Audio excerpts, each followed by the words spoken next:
All right, tonight our friends from Rochester Museum and Science Center are here. We have Kayla, Catherine, and who do we have here? This is an American bullfrog. Wow. American bullfrog. Tell us a little about him. She is actually a full-grown adult American bullfrog, and American bullfrogs are from mainly Eastern and Central America, but now they've been introduced into Western America as well, which is not always the best thing because they're technically an invasive species there, but here they're actually native. So they would be found in our area here? Yes, they would.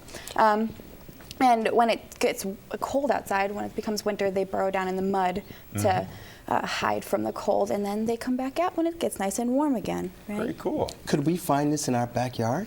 Basically, yeah. They are in the backyards. Well, more or less if you have a pond or a swamp area, they do like water. If you could see her nice webbed feet in the back, you would understand why she's in the water a lot, right? Yeah. You know, and I noticed you're wearing gloves, both for her protection and yours, but maybe tell us a little bit about the sounds they make, you know, how big they would get. You said this one's full grown? Full grown for the most part, yes. She is an adult. We got her as an adult. Females are a little bit bigger than the males as well, but they make loud noises that sound kind of like a moo cow, kind of. That's why they're called bullfrogs. They sound like a cow, but mainly males make those sounds during mating season. I am wearing gloves, you did point out, because you don't want to pass off any kind of things back and forth between a frog or yourself. Frogs have very permeable skin. Yeah, so you don't want to have any kind of toxins go into their skin, as well as they do have some toxins on there as well. What kind of food do they eat? They eat a variety of things. Basically anything that can fit in their mouths is what they can eat. Small snakes, other frogs. They are cannibalistic. They do eat their own. When they see it moving around, it's basically food. So anything that can fit in her mouth, she can eat. So how do they eat it? How do they get it? They're ambush predators, like the African bullfrog. They sit and wait, and if they see movement, they'll turn towards it, and then as soon as it moves again, they'll strike at it with their really sticky tongue, and they'll open their mouths nice and wide and pull it in, and then they'll swallow it whole. They do have teeth to grab onto their predator, to their prey as well. But now, you had the African bullfrog on earlier, and that was a little larger? Yes, the African bullfrogs tend to be a lot bigger. I would have to use that to support both my hands with him in there. They are much bigger. The African bullfrog that I had on was about 2 pounds. American bullfrogs only get to about 1 pound and about 8 inches long, but Africans can get much larger than that. So. And I'm looking at those muscular legs. Sometimes these guys end up being dinner too, right? You talking about that? Oh yeah, they do have a lot of meaty legs. Now she'll tell you a little bit more about that. Okay. Yep. All right. Now, you're going to tell us too about when they were earliest found in New York State? Right. So the earliest evidence of interactions between humans and frogs in New York State is evidenced by something that I have right on display here, actually. We have some frog bones from an archaeological site called the Coal Gravel Pit. It's in Caledonia, New York, and these date to about 4,000 years ago. Native Americans dug storage pits and earth ovens in some cases that eventually became refuse pits. And so these were excavated by archaeologists at this particular site. They found over 16,000 animal bones at this site. So can you imagine going through and trying to excavate all of these little teeny tiny frog bones? So this is evidence that there was an interaction that long ago. And part of what was going on also is we think that because these are so small that people probably weren't actually eating the frogs, but perhaps they just jumped into the storage pits, or they might have even been in the stomachs of larger prey that they were eating and then dumping out into the garbage pits. Yeah, those are very small. Yeah. So archaeologists do believe that humans in New York State were eating frogs as early as 4,000 years ago, and this is some of the evidence that there was that interaction going on. Very cool. What's the significance of frogs in other cultures? There's a lot of different significances depending on which culture.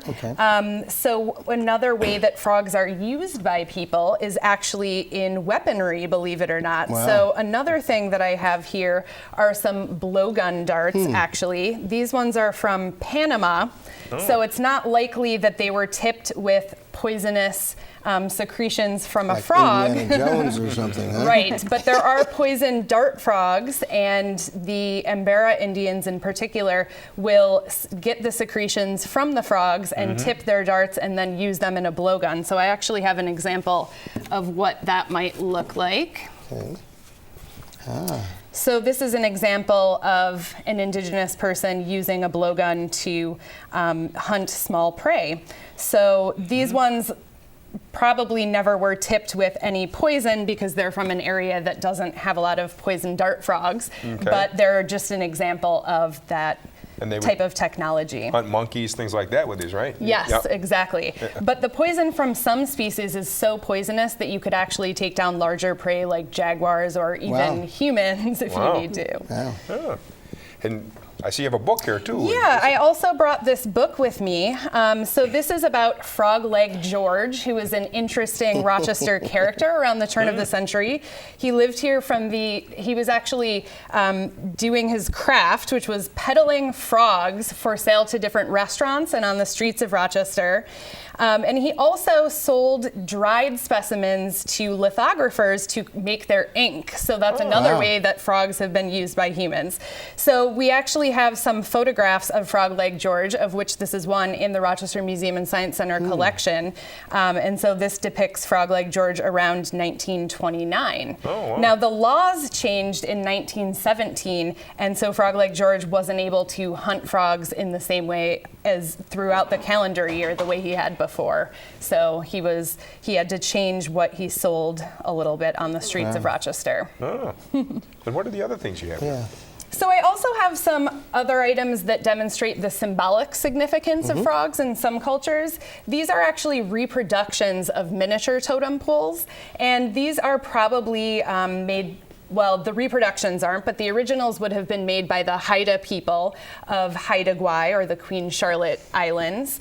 And these represent different stories. So totem poles always tell stories.